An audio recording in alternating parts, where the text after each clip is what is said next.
আপনারা দেখছেন হলদিবাড়ি টাইমস। পুরো নিষেধাজ্ঞা উপেক্ষা করে শহরের মূল ও গলির রাস্তার একাংশ দখল করে স্তূপকৃতি করে রাখা হয়েছে বালি পাথর সহ বিভিন্ন নির্মাণ সামগ্রী। এভাবেই রাস্তার উপর নির্মাণ সামগ্রী রেখে দীর্ঘদিন ধরে শহরের প্রায় প্রতিটি ওয়ার্ডেই চলছে বিভিন্ন নির্মাণের কাজ। তার জেরে সংকীর্ণ হয়ে যাচ্ছে জনবহুল এলাকার চলাচলের গুরুত্বপূর্ণ রাস্তা।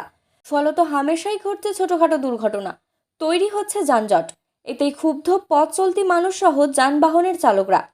বর্তমানে জ্বলন্ত সমস্যা হয়ে উঠেছে পিডব্লিউডি মোড় থেকে থানা হয়ে হলদিবাড়ি উচ্চ বিদ্যালয়ে যাওয়ার রাস্তাটি। বর্তমানে ওই রাস্তায় শুরু হয়েছে নিকাশি নালা তৈরির কাজ।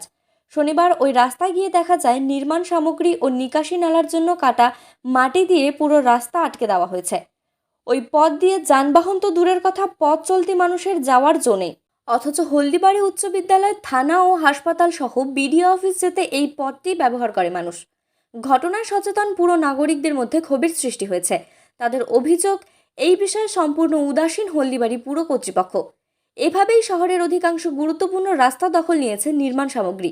ফলে ভোগান্তির শিকার হচ্ছেন পথ চলতি মানুষ সহ বহিরাগত বিভিন্ন যানবাহন। বড়সড় দুর্ঘটনারও আশঙ্কা করছেন তারা। হলদিবাড়ি পুরসভার ভাইস চেয়ারম্যান অমিতাভ বিশ্বাস বলেন, ওই জায়গায় নতুন নিকাশি নালা তৈরিতে এমন সমস্যা হয়েছে। তবে ইতিমধ্যে নালা কাটার মাটি সরিয়ে ফেলতে বলা হয়েছে বরাদ্দপ্রাপ্ত ঠিকাদারদের। এছাড়াও নাগরিকরা নিজেরা সচেতন না হলে এমন সমস্যা বারবার ফিরে আসবে।